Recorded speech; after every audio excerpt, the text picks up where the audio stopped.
Hi hello welcome to post 360. నేను మీ Murali Rapalli. రాజకీయంగానైనా cinema పరంగానైనా కూడా పూర్తి స్థాయి విశ్లేషణ చేయగలిగిన స్థాయి భరద్వాజ సార్ది. ఇటు సూపర్ డూపర్ అంటూ ఓజీకి సర్టిఫికేట్ ఇచ్చిన, ఇప్పుడు శాసనసభలో జరుగుతున్నటువంటి రాద్ధాంతానికి గల కారణాలేమనేది పూర్తిగా చెప్పగలిగిన సామర్థ్యం కలిగినటువంటి వ్యక్తి మనతో ఉన్నారు. భరద్వాజ సార్, మీరు సీనియర్ జర్నలిస్ట్గా, ఒక క్రిటిక్, మూవీ క్రిటిక్గా అనేక పాత్రలు పోషిస్తూ వస్తున్నారు. ఇప్పటి వరకు శాసనసభలో నిన్న నందమూరి బాలకృష్ణ గారు చేసినటువంటి వివాదాస్పద వ్యాఖ్యలు ఇంతకుముందు ఎప్పుడన్నా మీరు చూసారా, విన్నారా? ఒకవేళ వినుంటే అవేంటి? ఇప్పుడు ఈ వ్యాఖ్యలపైన మీ విశ్లేషణ ఏంటి? అంటే ఆయన సైకో గాడు అని అనేసాడు. అయితే సైకో గాడు అనే పదాన్ని అదేదో జగన్మోహన్ రెడ్డి గారిని అవమానపరిచినట్టుగానో అగౌరవపరిచినట్టుగానో మాట్లాడుతున్నారు మీరందరూ. సైకో గాడు అంటే గాడ్, దేవుడనా? దేవుడు. సైకో అంటే సార్ సైకోలకి దేవుడు, సైకోలకి దేవుడా? ఓకే అని ఒక విపరీతార్థం చెప్పినా ఆశ్చర్యం లేదు. ఓకే ఓకే అంటే ఆ లెవెల్లో నందమూరి బాలకృష్ణ గారిని ఆయనకు మద్దతు తెలియజేస్తూ చాలా మంది మాట్లాడటం మొదలైపోయింది. ఆల్రెడీ స్టార్ట్ అయిపోయిందా సార్? స్టార్ట్ అయిపోయింది. ఓకే, స్టార్ట్ అయిపోయింది. అయితే ఆయన ఇద్దరిని గాయపరిచాడు ప్రధానంగా. అవును. ఇద్దరిని గాయపరచడం అంటే ఒకటేమో సైకో గాడు అన్నాడు. సైకో అనే పదం ఎక్కడి నుంచి పుట్టింది? జగన్మోహన్ రెడ్డి గారిని సైకో అనమని, సైకోగా పేరు కాయిన్ చేసింది చంద్రబాబు నాయుడు గారు. ఓ, పెద్ద ఆయనే దీన్ని ఫిక్స్ చేశాడు. అంటే చంద్రబాబు నాయుడు గారు విస్పరింగ్ క్యాంపెయిన్ ఓకే అనే దానికి తెలుగు రాజకీయాల్లో బ్రాండింగ్ పాలిటిక్స్కి, విస్పరింగ్ క్యాంపెయిన్కి ఆయనే సూత్రధారి. మా చంద్రబాబు నాయుడు ఎవరినైనా టార్గెట్ చేయాలంటే ఆయన ముందు బ్రాండ్ వేస్తాడు. ఎన్టీ రామారావు గారు కూడా ఆ బ్రాండ్ తప్పలేదు. ఎన్టీ రామారావు గారు లక్ష్మీ పార్వతి చేతుల్లో కీలుబొమ్మ అని ఒక బ్రాండ్ వేసి ఆ బ్రాండ్ ముసుగులో కుటుంబాన్ని తన వైపు తిప్పుకుని, ఓకే, ఆ తర్వాత మార్కెట్ ఎకానమీకి ఆయన ఎనిమిగా తయారయ్యాడు. ఎవరు? రామారావు గారు పెద్ద ఆయన. ఏది? మద్యపాన నిషేధము, ఇలాంటి నిర్ణయాలు తీసుకుని. చివరికి పరిస్థితి ఎలా తయారైందంటే ఆయన ఈ షుగర్ ఫ్యాక్టరీల వాళ్ళ మొలాసిస్ యూనిట్లకి కూడా పర్మిషన్లు ఇవ్వను అనే దాకా వెళ్ళిపోయాడు ఆయన. జయప్రకాష్ నారాయణ గారిని అడిగితే చెప్తాడు ఈ విషయం. ఓకే, ఆ స్థాయికి వెళ్ళిపోయిన తర్వాత మార్కెట్ ఎకానమీ ఇతను మరీ ఇబ్బందికరంగా ఉన్నాడు. అప్పుడే ఎంటర్ అయింది 95కి, 90లో మొదలైంది మన దేశంలో ఆర్థిక సరళీకరణలు. ఈయన 94లో గెలిచాడు మూడోసారి ముఖ్యమంత్రిగా. ఈయనతో కుదరదు అనే విషయం అర్థమైంది ప్రపంచానికి. సో ఈయన ఎవరైనా తప్పిస్తే ఫండ్ చేయడానికి చాలామంది ఇండస్ట్రియలిస్టులు సిద్ధంగా ఉన్నారు. ముఖ్యంగా లిక్కర్కి సంబంధించినటువంటి మాత్రమే కాదండి, రకరకాల పెట్టుబడులు మోహరించి ఉన్నాయి ఆంధ్రప్రదేశ్లోకి, అప్పటి ఉమ్మడి ఆంధ్రప్రదేశ్లోకి డంప్ అవడానికి. ఈయన లైసెన్స్ రాజుని ఇంకా నడుపుదామనే ప్రయత్నాల్లో ఉన్నాడు చంద్రబాబు నాయుడు గారు, రామారావు గారు. ఓకే, అందుకని ఆయన్ని తప్పించి ఎవరైనా అంటే పిల్లి మెడలో గంట కట్టేవాడు ఎవడు వెతుకుతుండగా ఈయన దొరికాడు. చంద్రబాబు నాయుడు దొరికారు. ఈయనకి అంటే నిజానికి ఒక ప్రభుత్వాన్ని మార్చేంత ఆర్థిక స్తోమత ఆ రోజున ఆయన దగ్గర లేదు. ఆయనకి ఫైనాన్షియల్ సపోర్ట్ ఇలా ఇండస్ట్రియల్ సెక్టార్ నుంచి వచ్చిన తర్వాత వీళ్ళందరి మద్దతుతోనూ ఆయన కార్యక్రమాన్ని విజయవంతంగా నిర్వర్తించాడు. ఆయన్ని పదవిలోంచి దింపేశాడు, అయిపోయింది. అయితే ఒకవేళ ఆయనకు ఒక బ్యాడ్ ఎక్స్పీరియన్స్ ఉంది ఆయన బుర్రలో. నాదండ్ల భాస్కర్రావు లాగా అయిపోతే ఏమిటి పరిస్థితి అని అనుకున్నాడు ఆయన. అనుకుని ఒకవేళ అలాంటిది ఏదైనా జరిగితే తన జీవితాంతం ఇబ్బంది లేకుండా గడవటానికి తగినటువంటి ఆర్థిక వెసులుబాటును కూడా వాళ్ళ దగ్గర నుంచి ఒక హామీ పొంది ఈ పనిలోకి దిగాడు ఆయన. అంటే తను ముఖ్యమంత్రి కావడానికి కూడా ఒక రకంగా రెమ్యూనరేషన్ ఫిక్స్ చేసుకున్నటువంటి టాలెంటెడ్, ఇది కొత్త న్యూస్ సార్, మనిషి చంద్రబాబు నాయుడు గారు. ఓకే, సరే ఆయన కష్టమేదో ఆయన పడ్డాడు. అయితే బ్రాండింగ్ పాలిటిక్స్ అనే దానికి ఆంధ్రప్రదేశ్ రాజకీయాల్లో, అంటే తెలుగు రాజకీయాల్లో అనాలి ఇప్పుడు, ఆయన సీఎం అయింది ఉమ్మడి రాష్ట్రంలో, కానీ ఇప్పుడు 2 రాష్ట్రాలుగా అయిపోయింది. కాబట్టి తెలుగు రాష్ట్రాల్లో బ్రాండింగ్ పాలిటిక్స్కి అంకురార్పణ జరిపిన వాడు చంద్రబాబు నాయుడు. నెగటివ్ బ్రాండింగ్ అనాలి కదా, what ever it may be. So Chandrababu Naidu గారు అలా బ్రాండ్ చేశాడు జగన్మోహన్ రెడ్డి గారిని. సైకో సైకో అనగానే జగన్మోహన్ రెడ్డి గారి బొమ్మ కనిపించాలా? ఓపెన్ అయ్యేలాగా గూగుల్లో మీరు సైకో అని కొట్టండి, జగన్మోహన్ రెడ్డి గారి బొమ్మ వచ్చేసేలాగా ఆ ఆల్గారిథం అవన్నీ కూడా సెట్ చేసేస్తాడు ఆయన. ఓ, ఆయన సమాచార సాంకేతిక విప్లవ రథసారథి అని చెప్పి ఆయనకు ఒక బ్రాండ్ ఉంది. ఆయనే ఐటీ సృష్టికర్త అని ఇప్పటికీ చాలా మంది నమ్ముతారు. ఓకే సార్, నిజమేనా అది? ఇప్పుడు 70 దశకంలోనే ఇక్కడ కంప్యూటర్ మెయింటెనెన్స్ సర్వీసెస్ అనే పేరుతో ఒక సంస్థ ఉందని ఎవరికన్నా చెప్తే వినరు.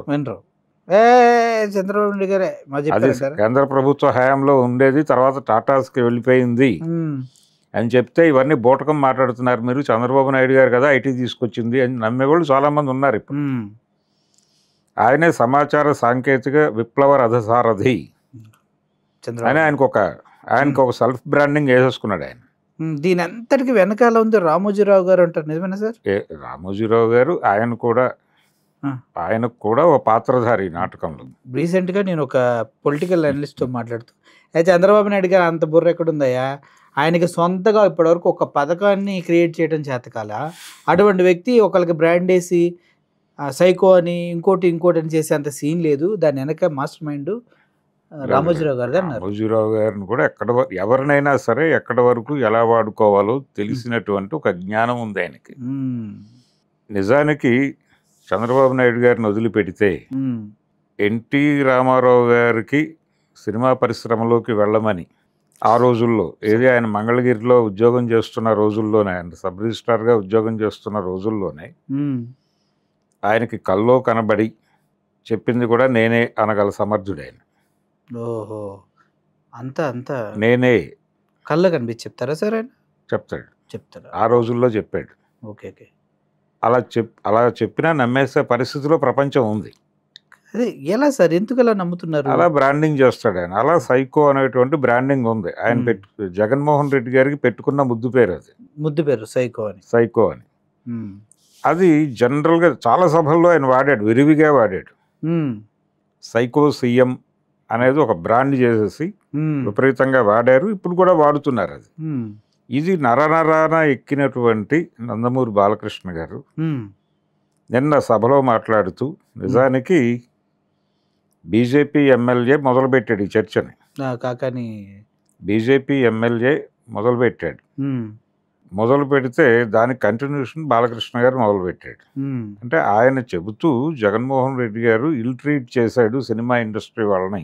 కామినేని శ్రీనివాస్ ఆయన గత చంద్రబాబు నాయుడు గారి క్యాబినెట్లో మంత్రిగా ఉన్నాడు.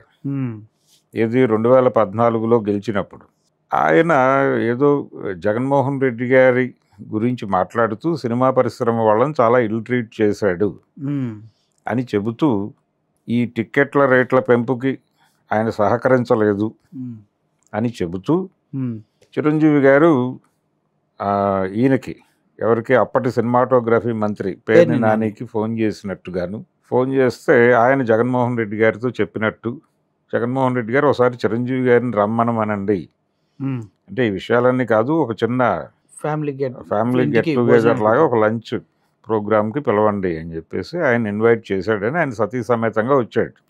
ఆ ఫ్లైట్ కూడా వీళ్ళు ఏర్పాటు చేసింది, జగన్మోహన్ రెడ్డి గారు ఏర్పాటు. అలా ఈయన స్వాగతం మీద ఈయన పిలిపిస్తే మొత్తం ఏర్పాట్లు ఈయన చేస్తే వచ్చాడు, మాట్లాడాడు. ఆ రోజున ఏదో పొలిటికల్ ఎజెండా కూడా ఏదో మాట్లాడారు లోపల అని ప్రపంచం అనుకుంటుంది, కానీ వాళ్ళు ఏం మాట్లాడుకున్నారో ఎవరికి తెలియదు. అయితే ఆ సందర్భంగా భోజనాల దగ్గర ఈయన సినిమా పరిశ్రమకి కొన్ని సమస్యలు ఉన్నాయండి, అవి మీ దృష్టికి తీసుకురావాలనుకుంటున్నాం అని చెప్పినట్టుగాను, సరే మీరు ఒక టైం చూసుకుని రండి, ఏ ప్రోగ్రామ్ అంటే మీరు ప్రోగ్రామ్ సార్ట్అవుట్ చేసి ఆయనతో మాట్లాడండి, పేరుని నానితో, తను కోఆర్డినేట్ చేస్తాడు అని చెప్పాడు ఆయన. ఇది కూడా ఆయన బయటకు వచ్చి చెప్పాడు, చిరంజీవి గారు మీడియా ముందు చెప్పిన మాట ఇది. అయిపోయిన తర్వాత ఆ టైంలో రిలీజులు ఉన్నటువంటి సినిమా వాళ్ళని ఒక గ్రూప్గా పట్టుకెళ్ళాడు ఆయన. సినిమా ఇండస్ట్రీ మొత్తాన్ని కాదు, ఒక 10 మంది వెళ్ళారు సార్. అప్పుడు రిలీజులు దగ్గరగా ఉన్న వాళ్ళు అనేది ఇక్కడ సీరియస్గా పట్టించుకోవాలి, అండర్లైన్ చేసుకోవాలి. ఓకే, అంటే సినిమా పరిశ్రమ నుంచి పెద్దల్ని తీసుకెళ్ళాలని అనుకున్నాడు అని కామినేని శ్రీనివాస్ గారు మాట్లాడాడు, అది కాదు.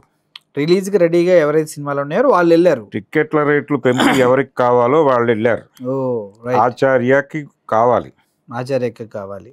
ఆచార్య ప్రొడ్యూసరు నిరంజన్ రెడ్డి గారు, ఉమ్, ఆయన వైసీపీ మనిషి, వాళ్ళ కేసులు చూస్తున్నటువంటి అడ్వకేట్ ఆయన, ఉమ్, ఆయనకి యాక్సెస్ ఉంది అక్కడ. కాబట్టి ఆ సినిమా కూడా రిలీజ్కి ఉంది. అప్పుడు ఉమ్, RRR రిలీజ్కి ఉంది. అలాగే మహేష్ బాబు గారి సినిమా ఒకటి రిలీజ్కి ఉంది. ప్రభాస్ గారిది కూడా ఉన్నట్టుంది. ప్రభాస్ది ఉంది. వీళ్ళందరినీ కలిపి తీసుకెళ్ళాడు ఆయన. అవును. ఆయన అదనంగా తీసుకెళ్ళింది నారాయణమూర్తిని. ఉమ్, నారాయణమూర్తి ప్లేస్లో బాలకృష్ణని తీసుకెళ్ళటం కోసం ట్రై చేశాను నేను, అని ఆయన దొరకలేదు అని ఆయన నిన్న రిలీజ్ చేసినటువంటి లెటర్లో చెప్పాడు, ఆ ప్రెస్ నోట్లో చెప్పాడు. అవును. పైగా తను మాత్రమే కాదు, జమినీ కిరణ్ కూడా ప్రయత్నం చేశాడు. ఉమ్, ఆయనకు కూడా ఈయన ట్రాక్ అవ్వలేదు. దాంతో నారాయణమూర్తిని తీసుకుని మేము వెళ్ళాం. ఉమ్, అక్కడికి వెళ్ళి టికెట్ల హైక్ గురించి మాత్రమే మాట్లాడాడు, ప్రైస్ హైక్ గురించి మాత్రమే మాట్లాడారు వీళ్ళు. మాట్లాడిన తర్వాత అయిపోయింది ఆ ఎపిసోడ్. అంటే యాక్చువల్గా సీఎంని కలిసిన ఎపిసోడు అక్కడ ఏం జరిగింది అనేది బాలకృష్ణ గారికి తెలియదు. ఉమ్. ఆయన లేడు. ఆయన 9వ పేరు రాశారంట కదా, అందుకే ఆ 9వ పేరు కూడా వేరే. ఇప్పుడు ఈ రీసెంట్ గా ఈ గవర్నమెంట్ చేసింది. ఇది కందుల దుర్గేష్ గారి గొడవ. Okay right. అయితే ఆ రోజున జగన్మోహన్ రెడ్డి గారి దగ్గరికి వెళ్ళినటువంటి టీంలో బాలకృష్ణ గారు లేరు. అక్కడ ఏం జరిగిందో ఈయనకు తెలియదు. ఈయనకే కాదు, ఆ కామినేని శ్రీనివాస్ గారికి కూడా తెలిసే అవకాశం లేదు. ఆయన కూడా లేడు అక్కడ. మరి గేట్ దగ్గర నుంచి నడిపించారు, లోపలికి వెళ్ళి కూడా అదేనండి అప్పటి మీడియాలో వచ్చిందో లేకపోతే ఆయనకేదో సోర్స్ ఉంది. ఓకే. ఆ సోర్స్ నుంచి ఆయనకు ఒక జ్ఞానం కలిగి ఆయన చెప్పాడు. ఓకే. ఈయనకి ఒక సోర్స్ ఉంది, ఈయనకి ఒక జ్ఞానం కలిగింది, ఈయనకి ఒక జ్ఞానం కలిగింది. వీరి జ్ఞానంతో వీరు మాట్లాడే ప్రయత్నం చేశారు. అక్కడ ఇద్దరూ లేరు. అక్కడ ఉన్నవాడు వివరించాడు ఏం జరిగిందో. చిరంజీవి గారు ఓకే క్లియర్ గా చెప్పారు. ఆయన చెప్పాడు, అంతవరకే చెప్పాడు. ఆయన అంతకు మించి పాజిటివ్ ఆర్ నెగిటివ్ ఏం మాట్లాడలేదు. అయ్యా ఆ రోజు నా ప్రస్తావన వచ్చింది కాబట్టి ఆ రోజు ఏం జరిగిందో చెప్తానని చెప్పాడు, అంతే. ఖండించటం లాంటి పని కూడా చేయలే ఆయన. ఏంటంటే దాని ఖండించటం, నేను ఖండిస్తున్నాను బాలకృష్ణ గారు అలా మాట్లాడటాన్ని అనే మాట కూడా వాడలేదు. ఏం జరిగిందో మీ దృష్టికి తీసుకురావటం నా ఉద్దేశం అని చెప్పి, ఆ ప్రైస్ హైక్ వలన ఆ తర్వాత రిలీజ్ అయినటువంటి వాల్తేరు వీరయ్య అలాగే వీరసింహారెడ్డి అది కూడా ఈ రెండు సినిమాలు లబ్ధి పొందాయి అని ఆయన కంక్లూడ్ చేశాడు లెటర్ని. సరే, అది ఆయన పద్ధతిలో ఆయన వినయంగానే ఉన్నాడు. కానీ ఈయన అసెంబ్లీలో మాట్లాడుతూ ఆ సన్నివేశం గురించి చెప్తూ కామినేని శ్రీనివాస్ గారు చెప్పిన దాన్ని కాంట్రడిక్ట్ చేస్తూ అసలు ఎంటర్ కానక్కర్లేదు. అవును, ఈయన అనవసరంగా లేచి నిలబడి మాట్లాడాడు బాలకృష్ణ గారు. ఆ రోజుల్లో సినిమా పరిశ్రమ వాళ్ళందరూ ఆడి దగ్గరికి వెళ్ళారు, సైకో గారి దగ్గరికి వెళ్ళారు. వెళ్ళినప్పుడు ఆయన ముందేదో పిలిచాడట చిరంజీవి గారిని, పిలిచాడు, బాగానే ఉంది. తీరా రెండోసారి వెళ్ళినప్పుడు వీళ్ళందరినీ వేసుకుని వెళ్ళినప్పుడు లేడు ఆయన. అంటే పోసాని కృష్ణమురళి ఆయన లేడు, మీరు సినిమాటోగ్రఫీ మినిస్టర్తో మాట్లాడితే సరిపోతుంది అని అంటే, అదేంటి ఆయన కలుస్తాడని కదా వీళ్ళందరినీ తీసుకొచ్చింది అని చిరంజీవి గారు గట్టిగా అడిగితే అప్పుడు జగన్మోహన్ రెడ్డి గారు వచ్చి మాట్లాడారని ఈయన చెప్పాడు. అది తప్పు అని అక్కడ లేని కామినేని శ్రీనివాస్ చెప్పినటువంటి విషయాన్ని అక్కడ లేని బాలకృష్ణ గారు తప్పు అని ఖండించారు. ఖండించి వాడెవడో అడిగాడు, వీడెవడో వచ్చాడు అన్న పద్ధతిలో మాట్లాడాడు. అంటే అక్కడ గొడవ ఏంటి, దేన్ని కాంట్రడిక్ట్ చేయదలుచుకున్నాడు ఆయన? చిరంజీవి అనే మనిషి ఒక ముఖ్యమంత్రిని రమ్మని అనే పరిస్థితి ఉందా అని అనటమే కదా ఒక రకంగా. అది కరెక్టే, అదే కదా ఆయన అభిప్రాయం. అక్కడే కదా గాయపడింది ఆయన అనేసి ఈయన పిలిచాడంట, ఆయన వచ్చాడట అని వెటకారంగా అన్నాడు. అసలు ఆయన జరిగి ఉండొచ్చు, నిజంగానే కామినేని శ్రీనివాస్ చెప్పిన సీనే జరిగింది అనుకుందాం. వీళ్ళు వెళ్ళే సమయానికి ముఖ్యమంత్రి వేరే ఏదో మీటింగ్లో ఉండే అవకాశం ఉంది కదా, ఉంది అనుకుందాం. ఉండడానికి అవకాశం ఉంది, కానీ అపాయింట్మెంట్ ఇచ్చిన తర్వాత అలా సెట్ చేసుకోరు సార్. అపాయింట్మెంట్ అంటే ఏదైనా ప్రత్యేకమైన సందర్భంలో మీటింగ్ జరిగినప్పుడు, అయ్యా మీరు బిజీగా ఉంటే సినిమాటోగ్రఫీ మంత్రి గారితో మాట్లాడండి, ఆయనకి ఫ్రీ హ్యాండ్ ఇచ్చున్నారు సీఎం గారు, వారితో చెబితే వారికి విషయం కన్వే చేసి మీకు కావలసిన పద్ధతిలో సానుకూలంగా ఏర్పాట్లు చేయగలరు అని చెప్పి ఉండొచ్చు కదా. నేను లేను ఆ సీన్, మీరు కూడా లేరు, మీరు మీ వర్షన్ మీది, నా వెర్షన్ నేను చెప్తున్నా. అలా జరగడానికి స్కోప్ ఉంది అనేది నేను ఆలోచిస్తున్నా. అవునవును, ఓకే. సీఎం గారు అనుకోకుండా విదేశాల నుంచి వచ్చినటువంటి ఒక ప్రతినిధి బృందంతో మీటింగ్ ఏర్పాటు చేయాల్సి వచ్చి అందులో ఉన్నారు. దానిలో నుంచి బయటపడటానికి 2 hours పడుతుంది. మీరు ఇబ్బంది పడద్దు. మీతో మాట్లాడటానికి పూర్తి అధికారాలు సినిమాటోగ్రఫీ మినిస్టర్ పేర్నాని గారికి ఇచ్చారు ఆయన. మీరు వారితో మాట్లాడండి, వారు కమ్యూనికేట్ చేస్తారు మిమ్మల్ని, మీకు ఇబ్బంది కలగకుండా అని చెప్పొచ్చు అని చెప్పే అవకాశాలు ఉన్నాయి. ఇలా జరిగినాయి చాలా. ఓకే, చెప్పడం తప్పేం కాదు. అదేంటయ్యా మమ్మల్ని రమ్మనమని ఆయన వేరే మీటింగ్లో ఉన్నాడు అని చెప్పడం ఇబ్బంది కదా. అంతే కదా, ఆయన కలుస్తాడని కదా నేను వీళ్ళందరినీ పట్టుకొచ్చాను అని చిరంజీవి గారు అని ఉండొచ్చు. అన్నప్పుడు చిరంజీవి గారు ఇలా ఫీల్ అయ్యారండి అని లోపలికి వెళ్ళి ఎవరైనా చెప్తే అదేంటి, అయ్యో నేనే వస్తాను అని చెప్పి 2 నిమిషాలు ఆయన వచ్చి మాట్లాడి ఉండొచ్చు. ఇందులో ఏది అసహజం కాదు, అసందర్భం కాదు. అదే పాసిబిలిటీస్ ఉన్నాయి. ప్రపంచంలో జరిగేదే అది. ప్రపంచంలో జరగకూడదు జరిగింది, అసందర్భమైనది బాలకృష్ణ గారు మాట్లాడటం నిన్న అదేదో పెద్ద బ్రహ్మాండమైనట్టు ఈయన అడగటం వారు రావటం అన్నట్టుగా వెటకారంగా ఆయన ఏదో ఒక మాడ్యులేషన్లో డైలాగ్ చెప్పి ఆయన పిలవటం అనేది ఈయనకి ఇబ్బంది. అంటే చిరంజీవి అనే పెద్ద మనిషి అలా పిలవలేడని ఈయన అభిప్రాయమా, ఆయనకి ఆ కెపాసిటీ లేదని ఉద్దేశమా, లేకపోతే ఆయనేమో జగన్మోహన్ రెడ్డి ఇల్ ట్రీట్ చేశాడు అనేది ఆయన ప్రధానమైన గొడవ కామినేని శ్రీనివాస్ది. అవును, ఈయన గొడవ ఈయన చిరంజీవిని ఇల్ ట్రీట్ చేశాడు అక్కడ. ఓకే, ఈయన బాలకృష్ణ ఇల్ ట్రీట్ చేశారు. అలా జగన్ ఏమో సైకో ముఖ్యమంత్రి అన్నాడు. సైకో ముఖ్యమంత్రి కాదు, సైకో గాడు అన్నాడు. ఈ సైకో గాడు అనేది సైకోలకు దేవుడు అని వ్యాఖ్యానం చెప్పుకోవచ్చు ఆయన ఫ్యాన్స్.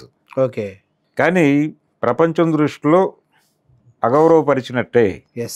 అలాగే చిరంజీవి గారు అక్కడ మాట్లాడుతూ సీఎంతో మాట్లాడుతూ ఆనాటి సీఎంతో మాట్లాడుతూ ఇది కామినేని శ్రీనివాస్ గారు చెప్పిన బయటలో ఉంది. అయ్యా మీరు తండ్రి లాంటి వారు, మీరు కొంచెం మా అందరినీ చూసుకోవాలి, తల్లి లాంటి వారు అన్నాడు యాక్చువల్గా చిరంజీవి గారు అని ఒక దండం పెట్టాడు. ఈ దండం పెట్టటము అనే దాని మీద పవన్ కళ్యాణ్ కూడా ఆ రోజుల్లో సెటైర్ వేసాడు. అవును సార్. అయితే చిరంజీవి గారి వెర్షన్ ఏంటంటే, నేను జగన్మోహన్ రెడ్డికి నమస్కారం పెట్టినట్టుగా అనుకుంటున్నారు, నేను అక్కడ సీఎం సీటుకి దండం పెట్టా. కరెక్ట్, అది సీఎం సీటుకి దండం పెట్టడం అనేది ఎవడైనా చేయాల్సిన పనే. అదే చేశాడు ఆయన. మీకు సీఎం అంటే చంద్రబాబు నాయుడు కావచ్చు, ఇంకొకళ్ళకి జగన్మోహన్ రెడ్డి కావచ్చు. ఈ రెండిటికి సంబంధం లేని వాడికి సీఎం సీటే కనిపిస్తుంది అక్కడ. అందుకని ఆయన సీఎం సీట్గానే చూశాడు. ఆ రోజున చూశాడు, ఈ రోజున చూస్తున్నాడు. కాబట్టి ఇండస్ట్రీకి గవర్నమెంట్కి, ఏపీ గవర్నమెంట్కి మధ్యలో ఎక్కడో గ్యాప్ ఉందని నేను అనుకుంటున్నాను. ఆ గ్యాప్ని తప్పించేటువంటి ప్రయత్నం మీ వైపు నుంచి జరిగితే బాగుంటుంది అనుకుంటున్నాను. మీరు తల్లి లాంటి వారు, మీరు కొంచెం అందరినీ చూసుకోవాలి అని చెప్పి నమస్కారం పెట్టాడు. అది తప్పేమీ కాదు. ఆయన హంబుల్గానే వెళ్ళాడు. జగన్మోహన్ రెడ్డి గారు రాంగ్ రిసీవ్ చేసుకున్నారంటారా? ఇప్పుడు వీళ్ళంతా చేస్తుంది అదే కదా, ఆయన సరిగ్గా ట్రీట్ చేయలేదని కదా. ఆయన అప్పటికే అంతకు ముందు వెళ్ళినప్పుడే సాధారణంగా ఆహ్వానించాడు, వాళ్ళు భోజనం పెట్టారు, కుటుంబంతో అందరూ కలిసి ఆయన రిసీవ్ చేసుకున్నారు, తీసుకెళ్లారు. రెండోసారి వెళ్ళినప్పుడు గేట్ దగ్గర ఆపి వీళ్ళందరికీ చిన్న, అంటే అప్పుడు కోవిడ్ గొడవ నడుస్తుంది. కోవిడ్ టైంలో ఇంటి దగ్గర నుంచి ఆఫీస్కి, అంటే గేట్ దగ్గర నుంచి ఆఫీస్లోకి వెళ్ళటం, అంటే ఆయన ఇల్లు ఇంటి ముందు ఒక ఆఫీస్ ఉండేది. అవును, అదే ఇప్పుడు పార్టీ ఆఫీస్గా మారింది. పార్టీ ఆఫీస్ చేశారు అది. నేను వెళ్ళాను అందులోకి. ఓకే, అది పెద్ద ఎక్కువ నడకేం కాదు గేట్ దగ్గర నుంచి. ఓకే, గేట్ నుంచి ఇలా వెళ్ళగానే లోపలికి ఎంట్రీ ఉంటుంది. ఈ గేట్ నుంచి లోపలికి నడిపించారు, ఇంతమంది హీరోలను నడిపించారు, ఇలా నడిపించవచ్చు ఆ సినిమా హీరోలని అని ఇప్పుడు తెలుగుదేశం మీడియా అంతా గగ్గోలు పెడుతోంది. అదేం పెద్ద ఇష్యూ కాదు. అక్కడ సీరియస్గా వెళ్ళి చూస్తే గేట్ దగ్గర నుంచి కొంచెం ముందుకు వస్తారు, అలా తిరిగితే అక్కడే ఎంట్రన్స్. ఈ విషయం ప్రజలకు తెలియదు కదా. ముఖ్యమంత్రి ఆఫీస్ అంటే ఇక్కడ మన తెలంగాణలో కనుక ఉన్నట్టు లోపలాగా నడవాలేమో అనుకున్నారేమో నాకు తెలిసి. అలా వెళ్ళారు వాళ్ళు. వెళ్ళిన తర్వాత ఈయన అలా చెప్పాడు. సరే, వెళ్ళిన వాళ్ళందరికీ ఆయన ఇచ్చాడు, అవకాశం కల్పించాడు. టికెట్లు ప్రైస్ హైక్ జరిగింది. వీరసింహారెడ్డి సినిమాకు కూడా ప్రైస్ హైక్ వలన లబ్ధి పొందిన సినిమాల్లో అది కూడా ఉంది అని చిరంజీవి గారు చెప్పాడు. అయితే అఖండకి వీటికి ఆయన వాళ్ళు వెళ్ళి అడగలేదు. మేబీ మైత్రి వాళ్ళు అడిగి ఉండొచ్చు. వాల్తేరు వీరయ్యతో పాటు 2 సినిమాలు వాళ్ళవే. ఓకే, అవును, పక్క పక్కన రిలీజ్ అయినాయి కాబట్టి వాళ్ళు ఒకే ఫైల్లో 2 పంపించేసి యాక్సెప్టెన్సీ పొంది ఉండొచ్చు. అఖండాకి అడిగి ఉండకపోవచ్చు, అడగద్దని చెప్పి ఉండొచ్చు. ఆ సినిమా హిట్ అయిపోయింది, డబ్బులు వచ్చేసినా ఆ గొడవ వేరు. అయితే నిజానికి ఈ విషయంలో బాధపడాల్సిన వాడు, మాట్లాడాల్సిన వాడు పవన్ కళ్యాణ్. ఆయన ఎందుకు మాట్లాడట్లేదు సార్? ఎందుకంటే సఫర్ అయింది ఆయనే. ఆ టైంలో భీమ్లా నాయక్ రిలీజ్ అయినప్పుడు వాళ్ళు ప్రైస్ హైక్ గురించి వెళ్ళలేదు. వెళితే ఇచ్చేవాడా లేదా అనేది వేరే గొడవ. కానీ ప్రైస్ హైక్కి ఇవ్వాలనే మూడ్లో వాళ్ళు లేరు. లేని మాట వాస్తవమే. ఈ సినిమా రిలీజ్ అయిన రోజున అక్కడ వాళ్ళు ఏమన్నా పెంచి అమ్ముతారేమో అని తహసీల్దార్ స్థాయి అధికారుల్ని బుకింగ్లో కూర్చోబెట్టారు. అది నిజంగా ఇబ్బంది పెట్టిన సందర్భమే. అవును. సో ఇల్ ట్రీట్ చేశాడు మమ్మల్ని అని క్లెయిమ్ చేసుకునే హక్కు ఆయనకుంది. పవన్ కళ్యాణ్ గారికి ఉంది. పవన్ కళ్యాణ్కి ఉంది, బాలకృష్ణకి కాదు. కాదు సార్, ఇప్పుడు చిరంజీవి గారు వెళ్ళి నమస్కారం పెట్టినందుకే పవన్ కళ్యాణ్ గారు మీడియా ముందుకు వచ్చి మా అన్నతో నమస్కారం పెట్టించుకుంటారు అన్నారు. ఆ ఘటన అలాగే ఉంచితే ప్రజలకు ఒక విషయం మనం చెప్పాల్సింది ఏంటంటే, నా తల్లిని తిడతారా అని వీళ్ళ కుటుంబం పైన, లోకేష్ గారి పైన ఎగిరెగిరి పడ్డారు పవన్ కళ్యాణ్ గారు. అదే పార్టీలో జాయిన్ అయ్యి ఇప్పుడు కూటమిగా కొనసాగుతున్నారు. ఇప్పుడు బాలయ్య బాబు గారు అలగా జనం అని కూడా సేమ్ పవన్ కళ్యాణ్ గారిని అన్నారు. బురద జాతి అలాగా అని కూడా అన్నారు సార్. అలాగా అని ఉండొచ్చు. ఆయన మా బ్రీడ్ వేరు, మా బ్లడ్ వేరు, ఇలాంటి సినిమా డైలాగులు ఉన్నాయి. ఎవరిని టార్గెట్ చేసి ఆ డైలాగులు పెట్టారు అనేది ఆ రోజుల్లో చర్చ జరిగింది, అయిపోయింది.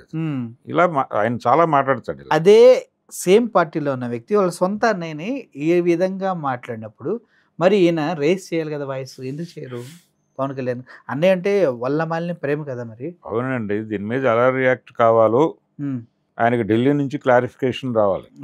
ఓకే, సారీ సార్, ఆ విషయం నాకు తెలియదు. ఢిల్లీ నుంచి రావాలి. ఢిల్లీ నుంచి క్లారిఫికేషన్. ఓకే, మీరు ప్రొసీడ్ అవ్వచ్చు అని చెబితే ఆయన ప్రొసీడ్ అవుతారు. లేదంటే కనుక ఎలా రియాక్ట్ అవ్వాలో అని వాళ్ళు భావిస్తారు. అలా రియాక్ట్ అయ్యేటువంటి ఒక పరిస్థితికి కండిషనలైజ్ అయ్యేట్టుగా కనిపించింది నాకు. అయితే ఆయన ప్రస్తుతం అనారోగ్యంతో ఉన్నారు, వైరల్ ఫీవర్తో ఉన్నాడు ఆయన. ఉన్నాడు, హైదరాబాద్ వచ్చాడు, ట్రీట్మెంట్లో ఉన్నారు ఆయన. ఆయన సినిమా హిట్ అయింది, ఆయన ఏమో కొంచెం అనారోగ్యానికి గురయ్యారు. మేబీ దిష్టి తగిలి ఉండొచ్చు. గుమ్మడికాయ పంపిద్దాం సార్. ఆయన ప్రస్తుతం హాస్పిటల్లో ట్రీట్మెంట్లో ఉన్నారు. సో ఆయన గొడవ పక్కన పెట్టేస్తే బాలకృష్ణ గారు ఇద్దరు వ్యక్తులను అవమానపరిచాడు, అనవసరంగా దూరి. ఆయనకి ఏమాత్రము అసలు లేవాల్సిన అవసరం లేదు, ఆయన వివరణ ఇవ్వాల్సిన అవసరం లేదు, ఆయన అక్కడ లేడు. ఆ బాడీ లాంగ్వేజ్ మీరు గమనించారా? ఆ బాడీ లాంగ్వేజ్ కూడా ఆయన ఎక్కడా కూడా అది ఎలా ఉందంటే, ఆయన బాడీ లాంగ్వేజ్ చూస్తే ఒక 200 మంది పాలేర్లు పొలంలో పనిచేస్తుండగా కామందు గారు మేస్త్రితో మాట్లాడుతూ ఉన్న సన్నివేశం గుర్తొచ్చింది నాకు. RRR గారు మేస్త్రియా? ఆయన మేస్త్రి గారు కూడా అంటే ఆయన సభాపతి. అదేలేండి, సభాపతి. ఆయన సభాపతి, ఈయనేమో ఎమ్మెల్యే. ఈ ఎమ్మెల్యే గారు అదే శాసనసభలో వాళ్ళు హోదా ఇవ్వకపోయినా ప్రధాన ప్రతిపక్ష నాయకుడుని పట్టుకుని ఆ సభలో సభ్యుడైనటువంటి ప్రధాన ప్రతిపక్ష నాయకుడిని సైకోగాడు అని అన్నప్పుడు వెంటనే అభ్యంతరం చెప్పాలి కదా సభాపతి. మరి అంత పెద్ద వ్యక్తి ఆ పొజిషన్ అంటే ఒక రాగద్వేషాలకు అతీతంగా ఉండేటువంటి వ్యక్తి సభాపతి అని కదా మన ఉద్దేశం, మనకు వాళ్ళు చెప్తోంది. అయ్యా ఎమ్మెల్యే గారు, మీరు అలా మాట్లాడకూడదు, మీరు కొంచెం గౌరవం ఇవ్వాలి. గారు అనండి, పర్వాలేదు, ఏమీ కాదు. అని ఒక సవరణ చేసి ఉండొచ్చు కదా, సింపుల్. ఇలా మాట్లాడితే రికార్డుల్లోంచి తొలగించాల్సి ఉంటుంది అని వార్న్ చేయొచ్చు. ఆ అధికారంలో ఉన్నాడు ఆయన, ఆ పొజిషన్ లో కూర్చొని ఎందుకు భయపడాల్సి వచ్చింది? ఆయన ఇష్టం వచ్చినట్టు ఆయన మాట్లాడాడు, భయపడిపోయారు మొత్తానికి. భయపడ్డాడనే విషయం మనకు ఎలా అర్థమవుతుందంటే ఆయన ఇంత మాట్లాడేసిన తర్వాత ఇప్పుడు మాత్రం పీకింది ఏమిటి, నా పేరు 9లో పడేశారు అనే విషయం సినిమాటోగ్రఫీ మంత్రి కందుల దుర్గేష్ గారితో గౌరవనీయులు అన్నాడు అక్కడ. గౌరవనీయులు అన్నాడు. కాబట్టి కందుల దుర్గేష్ గారు బతికిపోయారు. గౌరవనీయులు కందుల దుర్గేష్ గారి దృష్టికి కూడా తీసుకెళ్ళాను. వాడెవడో అన్నాడు, మళ్ళీ అన్నాడు.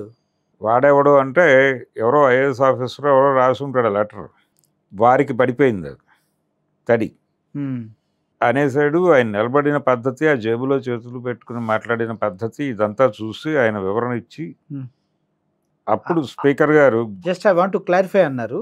స్పీకర్ గారు ఓకే బాబు ఓకే అని చెప్పి గుడ్ అన్నాడు అని థ్యాంక్ యూ సార్ అన్నాడు. అంత హంబుల్గా ఉండాల్సిన అవసరం లేదు. తెలిసి ఆ సీటు మీద కూర్చున్నారే కానీ నిజానికి ఆయన బాలకృష్ణ పాదాల దగ్గర నమస్కారం పెట్టుకున్న సీన్ లో ఊహించుకోవచ్చు, తప్పేం లేదు కదా. అంటే ప్రధానంగా సభలో లేనటువంటి ప్రధాన ప్రతిపక్ష నాయకుడిని అగౌరవపరిచే విధంగా మాట్లాడటము, తను లేని సన్నివేశంలో జరిగిన విషయాన్ని తనకి తెలిసినట్టుగా, అంటే ఈయనకు ఏదో సోర్స్ ఉండొచ్చు, ఈయనకి అంటే ఈయన నమ్మేలాగా ఎవరో ఆనాటి సన్నివేశం గురించి ఆయనతో చెప్పు ఉండొచ్చు, అది రిజిస్టర్ అయి ఉండొచ్చు, దాన్ని ఎవడు కాదనం. ఇలాంటి సందేహం ఆయన సభలో మాట్లాడకూడదు. బాలకృష్ణ గారు విజ్ఞతతో కామినేని శ్రీనివాస్ గారిని తన గదికో తన ఇంటికో పిలిపించుకుని, అయ్యా నాకు ఆ రోజున ఇలా జరిగింది అని తెలిసింది, నాకు బలానా సోర్స్ నుంచి ఈ విషయం తెలిసింది, మీకే సోర్స్ నుంచి తెలిసింది అని అడిగి వెరిఫై చేసుకుని అప్పుడు ముందుకు రావాలి, అప్పుడు మాట్లాడాలి. అసలు ఆ విషయంలో మాట్లాడటానికి ఏమీ లేదు అక్కడ. అవును, ఆ సీన్ లేడు కదా. అసలు ఆ సందర్భమే ఈయన మాట్లాడాల్సిన అవసరం లేని సందర్భం. నిజానికి స్పీకర్ గారు అనాల్సిన డైలాగ్ ఏంటంటే, పాండవ వనవాసం సినిమాలో రంగారావు గారిది ఒక డైలాగ్ ఉంటుంది. అంటే భీముడు ప్రతిజ్ఞలు చేస్తూ ఉంటాడు సభలో, నేను దుశ్శాసనుడి తొడలు చీల్చేసి ఆ నెత్తుడితో ద్రౌపది కురులు ముడివేస్తాను, ఇవన్నీ మాట్లాడుతూ రామారావు గారు భీముడు వేశాడు. ఘంటసాల గారి పద్యాలు ఉంటాయి, చాలా బీభత్సమైన యుద్ధ వాతావరణంలో నడుస్తుంది ఆ సీన్. ఎన్టీఆర్ వర్సెస్ ఎస్విఆర్ స్క్రిప్ట్లో లేని డైలాగులు కూడా వచ్చేసినాయి అక్కడికి. అంటే సన్నివేశాన్ని రక్తి కట్టించే ఎమోషన్లోకి వెళ్ళిపోయారు ఇద్దరు. ఓకే, వెళ్ళిపోయిన తర్వాత ఈయన తొడగొడతాడు, రెచ్చిపోతాడు, దాన్ని కంట్రోల్ చేసి బ్యాలెన్స్ చేయడానికి ఆయన స్క్రిప్ట్లో లేని ఒక డైలాగు, ధిక్ అసందర్భ ప్రలాపి అంటాడు, బానిసకి ఇంత అహంభావమా అంటాడు. ఇది లేదని అనుకోలేదు ఇద్దరు అనుకోలేదు. ఇద్దరు పోటీ పడి ఎవరి రేంజ్లో వాళ్ళు ఇంప్రవైజ్ చేసుకుని వెళ్ళిపోయారు. కానీ అది అనాల్సిన సందర్భం. రఘురామకృష్ణరాజు గారు అసందర్భ ప్రలాపి అని ఉండాల్సింది, గౌరవప్రదంగా ఉండేది. సభా గౌరవానికి ఇబ్బంది కలిగించాడు ఆయన బాలకృష్ణ గారు. రెండోది, సభలో లేని చిరంజీవి ప్రస్తావన తీసుకొచ్చి ఆయన ప్రవర్తన గురించి అనవసరమైన లీడ్లు ఇస్తూ మాట్లాడి ఆయన్ని అగౌరవపరిచి, తను లేని సన్నివేశంలో తను ఉన్నట్టుగా భ్రమించి దాన్ని వివరించే ప్రయత్నం చేయటం తప్పు. ఆ ప్రయత్నంలో ఒకరిని పలచన చేయటం అనేది తప్పు. ఓపెనింగ్ వాక్యంలో ఆ సైకోగాడిని కలవటం అనే పదం వాడటం తప్పు. అవును, అలా ఆయన జగన్మోహన్ రెడ్డికి అలాగే చిరంజీవికి ఇద్దరికీ కూడా సారీ చెప్పాల్సిన అవసరం ఉంది, బేషరతుగా చెప్పించాల్సిన బాధ్యత ముఖ్యమంత్రి గారికి ఉంది. అంటే గతంలో కూడా ఇలాగే బాలయ్య బాబు గారు బెల్లంకొండ శ్రీనివాస్కి ఒక ఘటన జరిగిన విషయం మీ అందరికీ తెలుసు సార్. అప్పుడు కూడా తప్పించుకుపోవడానికి ఒక మెంటల్ సర్టిఫికేట్ తీసుకొచ్చి నాకు మెంటల్ ఉందని ప్రూవ్ చేయించుకున్నారంట. ఇప్పుడు కూడా అదే ఏదో తొందరలో మాట్లాడేశారని మీరు అన్నట్టుగా మీరు సైకో గాడ్ అనుకుంటున్నారు, నేను గాడ్ అన్నానని అని చెప్పచ్చు. మనం కాదని అంటలేదండి. ఈ మెంటల్ సర్టిఫికెట్ దీనివల్లే అలా మాట్లాడుతున్నారు అనేసి వైసీపీ వాళ్ళంతా మాట్లాడుతున్నారు అంటే వైసీపీ వాళ్ళ ఆర్గ్యుమెంట్లో ఒక గందరగోళం ఉంది. వాళ్ళు అలా మాట్లాడటం తప్పు. ఓకే. అంటే వాళ్ళు కాన్సన్ట్రేట్ చేయాల్సింది అసెంబ్లీలో ఆయన జగన్మోహన్ రెడ్డి గారిని అవమానపరిచాడు, ఆయన అలా మాట్లాడుతుండగా ఖండించకపోవటం సభాపతి తప్పు, అక్కడ వరకే తీసుకుని సభా హక్కుల ప్రకారం వాళ్ళు లీగల్గా ప్రొసీడ్ అయిపోయి ఆ ఫ్రేమ్ మీద మాత్రమే దాడి చేసేస్తే బాగుంటుంది. ఇప్పుడు ఒకవేళ దానిపైన దాడి చేస్తే దీన్ని సెంటిమెంటలైజ్ చేయటానికి వైఎస్ రాజశేఖర రెడ్డి గారు ఆ రోజుల్లో మిమ్మల్ని బయటకు తీసుకొచ్చి అవన్నీ మాట్లాడటం తప్పు. ఓకే. ఇప్పుడు అది మాట్లాడటం వల్ల ఏం జరుగుతుంది చెప్పండి. నేనేమంటానంటే ఆ రోజున వైఎస్ రాజశేఖర రెడ్డి అధికార దుర్వినియోగానికి పాల్పడ్డాడని నేను అంటాను. అది వాస్తవమే కదా. వాస్తవమే అది. అలాగే ఆయన అధికార దుర్వినియోగానికి పాల్పడే విధంగా ఆయన్ని ప్రేరేపించింది పురంధేశ్వరి గారు. వీళ్ళు చెప్తున్న నోట్స్ ప్రకారమే. అవునండి. ఆవిడ వచ్చి అడిగారో లేదో నాకు తెలియదు, నిజంగానే ఈయన ఆయనకి హెల్ప్ చేశాడో లేదో తెలియదు, కానీ వాళ్ళు చెప్తున్న వీళ్ళు ఇప్పుడు చెప్తున్న మాట్లాడుతున్నటువంటి దీన్ని బట్టి మనకు డిరైవ్ అవుతున్నటువంటి ఒపీనియన్స్ ఇవి. అసెంబ్లీ వేదికగా వైఎస్ రాజశేఖర రెడ్డి గారు సాక్షాత్తు చంద్రబాబు నాయుడుతో నీ బావమరిది ఆ కేసులోంచి ఎలా బయటపడ్డాడు నేను చెప్పనా అడిగారు. దాన్నన్నా రాజకీయం చేసేవాటయా చంద్రబాబు అని అడిగారు. అది కూడా తప్పే. ఆయన హెల్ప్ చేయాలి, ఆయన రామారావు గారి అభిమాని రాజశేఖర రెడ్డి, దాంతో మనకేమీ ఇబ్బంది లేదు. అరే మన అభిమాన నటుడు కుమారుడు ఇలా అంటే ఇండస్ట్రీ కూడా బాలకృష్ణ గారికి సపోర్ట్గా నిలబడింది ఆ రోజున. అంటే బెల్లంకొండ సురేష్ ఆయన విట్నెస్ చెప్పకపోవడం, ఇవన్నీ కూడా కౌంట్ అయినాయి కోర్టులో. ఈ ప్రయాణంలో కోర్టును కూడా ఏవైనా వీళ్ళు కంట్రోల్లోకి తీసుకున్నారా అప్పుడు అధికారం స్టేట్ గవర్నమెంట్? అంటే ఇవన్నీ జరగటం వలన ఆయన బయటకు వచ్చాడు. ఆయన లోపలికి కూడా వెళ్ళలేదు కదా, అరెస్ట్ అవ్వలేదు. అరెస్ట్ సిద్ధం చేశారు. ఆయన అరెస్ట్ చూపించి ఆయన ఇల్ హెల్త్తో హాస్పిటల్లో ఉండిపోయాడు. బెయిల్ వచ్చింది. బెయిల్ సూపరింటెండెంట్ గారు హాస్పిటల్ సూపరింటెండెంట్ కూడా ఒబే చేయొచ్చు. ఓకే. ఆ ప్రకారం అక్కడ సంతకం తీసుకున్నారు, ఇంటికి వెళ్ళిపోయారు. ఆయన అయిపోయిన తర్వాత వాయిదాలకు వెళ్ళారు, సతీ సమేతంగా వెళ్ళాడు ఆయన. వాళ్ళ వైఫ్ కూడా దానిలో ఉన్నారు. మొన్న రీసెంట్గానే సార్ ఈ వీడియో కూడా సర్క్యులేట్ అవుతుంది. ఎవరైతే అతనికి మెంటల్ ఇల్నెస్ ఉందని సర్టిఫికేట్ ఇచ్చారో ఆ డాక్టర్ కూడా మాట్లాడుతూ ఏమంటున్నారంటే, అప్పుడు కనుక నేను అలా ఆ ఆలోచన నాకు వచ్చి అలా చేయకపోయి ఉంటే బాలకృష్ణ గారు సూసైడ్ చేసుకుని చచ్చిపోయేవారు, అంటే బలవన్ మరణానికి పాల్పడేవారు. నేను అప్పుడు హెల్ప్ చేశాను కానీ తర్వాత నన్ను పక్కన పెట్టేశారంటూ మాట్లాడారు. సరే, ఇప్పుడు ఆయన కూడా తప్పు చేసినట్టే కదా. ఆయన తప్పు చేసినట్టు అంటే ఆయన ఇల్ హెల్త్తో ఉన్నారు, అది వాస్తవమే కావచ్చు. ఒకవేళ అది వాస్తవం అయ్యుంటే ఆ కండిషన్లో ఉన్న మనిషికి టికెట్ ఎలా ఇస్తాడు చంద్రబాబు నాయుడు గారు? ఎలా ఇచ్చారు? ఆయన 3వ ఎమ్మెల్యే హిందూపురంకి. అంటే ఇప్పుడు కూడా అలాగే మాట్లాడి ఉంటారా ఆయన అనే సందేహం. రెండోది, ఆయన మాట్లాడినటువంటి సరళి చూస్తే ధోరణి, ఆయన ఇన్వాల్వ్ అయిన పద్ధతి, ఆయన చర్చ అంటే మాట్లాడటం మొదలుపెట్టిన పద్ధతి, ఆయన హావభావ విన్యాసాలు, ఆయన కొంచెం పుచ్చుకుని వచ్చారేమో, మ్యాన్షన్ హౌస్ వాడారంటారా, మ్యాన్షన్ హౌస్ మీదుగా సభకు వచ్చారేమో అనే ఒక అనుమానం కలిగించేదిగా కూడా ఉన్నది. అంటే ఆ సన్నివేశం చూస్తే అలా కించిత్ మధుపాన సప్తచిత్త భ్రమ అంటాడు రామారావు గారు, ఏది దానవేరు స్వరకర్ణ సినిమాలో. అలా కించిత్ మధుపాన సప్తచిత్త భ్రమ అంటాడు. ఆ ట్రాన్స్ లో ఉండిపోయారా, ట్రిప్ లో ఉండిపోయారా అంటారా? అలాంటిది ఏదైనా జరిగిందా అనేది ఒక సందేహం. అది నిజం కావచ్చు, కాకపోవచ్చు. అది కూడా అంటున్నారు సార్, ఆయనకి బ్రీత్ టెస్ట్ చేయాలంటున్నారు. అసెంబ్లీ ప్రాంగణంలో కూడా పెట్టాలా అని ఎవరో వైసీపీ నాయకుడు భరత్ మాట్లాడాడు. సరే, what ever it may be, ఆయన అలా వచ్చాడా రాలేదా అనేది పక్కన పెట్టేస్తే, మాట్లాడింది అయితే కంటెంట్ తప్పు. ఆయన బేషరత్తుగా ఇద్దరికి సారీ చెప్పాలి.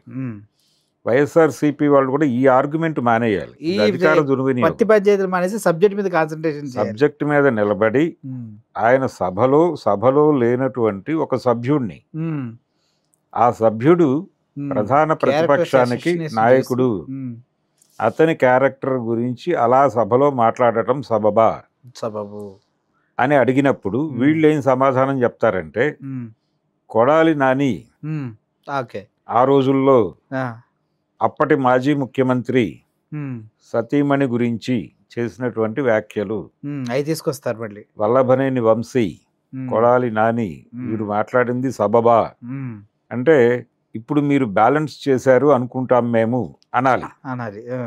అంటే దాన్ని మీరు జస్టిఫై చేస్తున్నారా ఈ డైలాగుతో? అయితే ఈ రోజున మాట్లాడింది తప్పు కాదని మేము అన్నప్పుడు ఆ రోజున వారు మాట్లాడింది కూడా తప్పు కాదని మీరు అనాల్సి ఉంటుంది అన్న పద్ధతిలో సెటిల్మెంట్ చేసుకోవాలి. అంటే సభలో మాట్లాడేటువంటి భాష అంటే పార్లమెంటరీ లాంగ్వేజ్, అన్పార్లమెంటరీ లాంగ్వేజ్ అని మనకు రెండు ఉన్నాయి. ఎవరైనా బూతులు మాట్లాడుతుంటే అన్పార్లమెంటరీ అంటాం. బూతులు కాదు సార్, ఇప్పుడు వాళ్ళు అబద్ధం చెప్తున్నారు అనకూడదంట, సత్య దూరంగా మాట్లాడుతున్నారు అనాలంట. అదేనండి అన్పార్లమెంటరీ అనేది. పిల్లలు ఎవరైనా తప్పు మాట్లాడుతుంటే దయచేసి పార్లమెంటరీ లాంగ్వేజ్ మాట్లాడుకొని చెప్పాల్సిన పరిస్థితికి తీసుకొస్తున్నారు. అవును, అన్పార్లమెంటరీ మాట్లాడండి, don't use parliamentary language in home అనే పరిస్థితికి తెచ్చుకుంటున్నారు. ఓకే, ఏది ఇలా మాట్లాడి రివర్స్లో అది అలా తయారవుతోంది సన్నివేశం.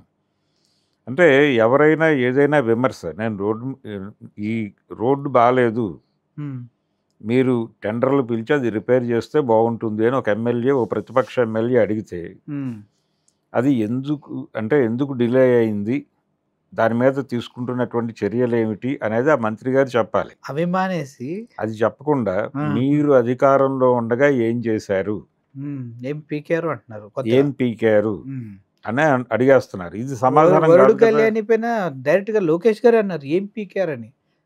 మహిళను కూడా చూడకుండా ఇదే అంటే అదే అవతల ప్రశ్నకి ప్రశ్న వేసి మాట్లాడటమే తప్ప మేము ఇది చేసాం, ఇది ఈ కండిషన్ లో ఉంది అని చెప్తే కూల్ గా అయిపోతుంది కదా సార్. ప్రశ్నకి ప్రశ్న ఏ టైంలో వేస్తారు? సమాధానం లేదు అనుకున్నప్పుడు, సమాధానం లేకపోయినప్పుడు వేరే గొడవ. వీళ్ళు అసలు సమాధానం చెప్పడానికే ఇష్టపడని పరిస్థితి. ఇలా వీళ్ళిద్దరూ యుద్ధం చేసుకోవడానికి ప్రజల డబ్బులు ఎందుకు ఖర్చు పెట్టాలి అసెంబ్లీ పేరుతో? కరెక్ట్. అది మీరిద్దరూ రోడ్డు మీద కొట్టుకోండి వెళ్ళి, అక్కడ విషయం మాట్లాడటానికి వచ్చారు మీరు బాధ్యతగా. ప్రజలు ఓట్లేసి అక్కడ వాళ్ళ సమస్యలు మాట్లాడతారని మిమ్మల్ని సభకు పంపించేస్తే మీరు వెళ్ళిపోయి మీ పర్సనల్ ఎజెండాలతో బిహేవ్ చేసి మీరు అగౌరవపరుస్తుంది మీకు ఓటేసిన ప్రజల్ని. అవును, అందుకని బాధ్యత రాహిత్యం అనేది పీక్స్ చేరిపోయినటువంటి ఒక ప్రత్యేక పరిస్థితుల్లో ఉన్నాం మనం. ఈ కండిషన్లో బాలకృష్ణ గారు అలా. ఇప్పుడు బాలకృష్ణ గారికి ఫైనల్గా అది క్షమాపణ చెప్తారంటారా? ఆయన చెప్తారు అని నేను అనుకోవడం లేదు, కానీ డిమాండ్ చేయాల్సిన అవసరం అయితే ఉంది. రెండోది, రాజశేఖర్ రెడ్డి గారు అధికార దుర్వినియోగానికి పాల్పడ్డారు అనేది ఎస్టాబ్లిష్ చేస్తూ మాట్లాడటం అనేది ఆపాలి వాళ్ళు. ఓకే, ఆల్రెడీ వచ్చేసింది బయటకు వచ్చేసింది, ఆ వర్షన్లో కూడా మాట్లాడుతున్నారు అంతా. దీన్ని తీసుకుని ఎవరైనా కేసులు దాఖలు చేయవచ్చు. రాజశేఖర్ రెడ్డి గారు లేరు, కానీ వారిని కదిలించినటువంటి పురంధేశ్వరి గారు ఉన్నారు. ఓకే, అలాగే అప్పుడు ఆవిడ కేంద్ర ప్రభుత్వంలో భాగస్వామిగా ఉన్నారు, కాంగ్రెస్ పార్టీలో ఉన్నారు. అంటే ఢిల్లీ నుంచి ఆపరేషన్ జరిగి ఉండొచ్చేమో అనేది కూడా ఒక అనుమానం ఉంది. ఓకే, సోనియా గాంధీ గారు ఇన్వాల్వ్ అయి ఉండొచ్చు, మేబీ ఇలా అనేక స్టెప్పుల్లో జరిగి ఉండొచ్చు. అలాగే సినిమా పరిశ్రమ నుంచి ఎవరెవరు సహకరించారు ఆయనకి, వీళ్ళందరినీ పార్టీలుగా చేర్చి ఒక కేసు పెట్టచ్చు, స్కోప్ ఉంది. అక్కడ దాకా తెచ్చుకోవడం తప్పు. ఇప్పటికైనా ఆపి సభలో మాట్లాడిన అంశాల వరకే కన్ఫైన్ అయిపోయి జగన్మోహన్ రెడ్డి మీద ఆయన చేసిన కామెంట్ని, అలాగే చిరంజీవి మీద చేసినటువంటి కామెంట్ని, చిరంజీవి గారు కూడా మరీ అంత బోల్డ్గా వెళ్లాల్సిన అవసరం లేదు. ప్రపంచానికి గుర్తులేని ఒక విషయం ఏంటంటే నందమూరి బాలకృష్ణ గారు ఆ రోజున బెల్లంకొండ సురేష్ కాల్పుల ఇన్సిడెంట్ జరిగిన తర్వాత హాస్పిటలైజ్ అయిపోయాడు. అవును.